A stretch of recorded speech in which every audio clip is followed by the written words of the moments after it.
Hello people, welcome back to maxi blog series. તો આજે હતી અમારી એફએમટીમાં પોસ્ટિંગ.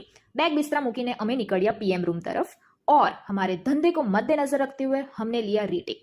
ઈ લ્યો, કામ શરૂ કરતા પહેલા જ પતી ગયું, કારણ કે અહીંયા પીએમ રૂમમાં મોબાઈલ લઈ જઈ ફોટોગ્રાફી કરવાની સખ્ત મનાઈ છે નું પાટિયું મારેલું હતું. એટલે અમે ફોટોગ્રાફીને પીએમ રૂમની બહાર સુધી જ સીમિત રાખીશું. ખેર, અંદર જતા પહેલા અમે સૌથી પહેલા ઇન્ક્વેસ્ટ વાંચી. હવે આ ડેડ બોડીનું પીએમ કરવાનું કારણ એ હતું કે લાશનું પીએમ કરી કોઝ ઓફ ડેથ આપવા વિનંતી. હવે આ એક સ્ત્રીની લાશ હતી ને મરવા પાછળનું કારણ એ જણાવેલ હતું કે 10-12 દિવસ પહેલા પાણી બાબતે બીજી 2 સ્ત્રી અને એક પુરુષ વચ્ચે બાજાબાજી થયેલી. થોડાક દિવસ પછી એ સ્ત્રી થોડી બહુ ડિસઓરિયન્ટ બિહેવ કરવા લાગી હતી, પણ ઘરવાળાએ કોઈ એક્શન લીધી નહીં.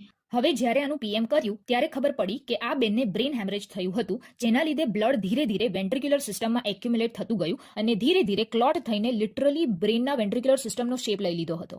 ઇન શોર્ટ, મેડિકલ ભાષામાં કહીએ તો એને સબ એરેક્નોઇડ, ઇન્ટ્રાસેરેબ્રલ અને ઇન્ટ્રાવેન્ટ્રિક્યુલર હેમરેજ હતું, સાથે બ્રેન નેક્રોસિસ પણ હતું, એટલે કંઈ બચ્યું જ નહીં હતું. હવે અમે બધા એ જ વિચાર કરતા રહી ગયા કે આ લેડી 10-12 દિવસ પણ કઈ રીતે જીવી હશે. આ સિનારીઓ કોઈએ માથા પર ઘા કર્યો હોય, માર્યું હોય, માથાને અફાડ્યું હોય, એના લીધે પણ થઈ શકે છે. હવે એઝ એ ડોક્ટર અમે પોસિબિલિટીઝ ઓફ ડેથ કહી શકીએ, બાકી આગળની ઇન્વેસ્ટિગેશન પોલીસ કરશે. પણ ખબર, મને ઘરે જઈને આખી રાત એ જ વિચાર આવ્યો કે સાવ પાણી સારું કોઈ આટલી ખરાબ અફાડજી કરી શકે, આટલી બધી.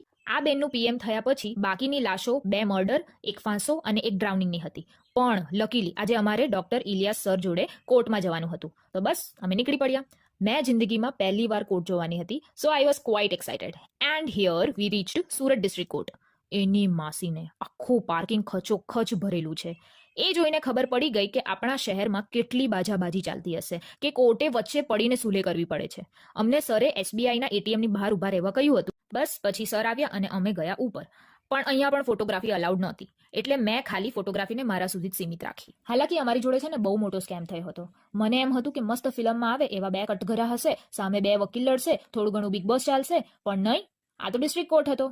અહીંયા તો ભાઈ સાહેબ એક ઇન્ક્વેસ્ટ આ લોકો બોલીને ટાઈપ કરે ને મને તો શું ઊંઘ આવવા લાગી. મતલબ 2 જણ લખે ને બોલે, પણ બીજા બધાનું શું? પણ આખીરમાં સરને કટઘરામાં બોલાવ્યા અને અમે જે પીએમ કર્યું હતું એના સવાલ જવાબ ચાલુ થયા. ત્યારે થોડીક મજા આવી. ખેર, લાઈવ બિગ બોસ ખતમ કરી અમે નીકળ્યા પાછા કોલેજ.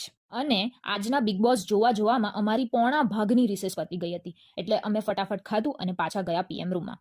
આ વખતે મર્ડરવાળાની લાશ હતી. પાછી ઇન્ક્વેસ્ટ વાંચી, પાછા પીએમ રૂમના વાઘા પહેર્યા અને પછી ગયા અંદર. આ છે હ્યુમન હાર્ટ. હું હાર્ટનું ડિસેક્શન કરતી હતી. એમ તો આપણને નોર્મલ એનાટોમી આવડતી જ હોય, પણ પહેલી વાર મેં હાર્ટનું એક સ્ટ્રક્ચર ખોલીને જોતી હતી, and that was quite interesting. ખેર, ખતમ કરીને અમે ગયા પાછા ઘેર. That was it for the blog guys. Thank you so much.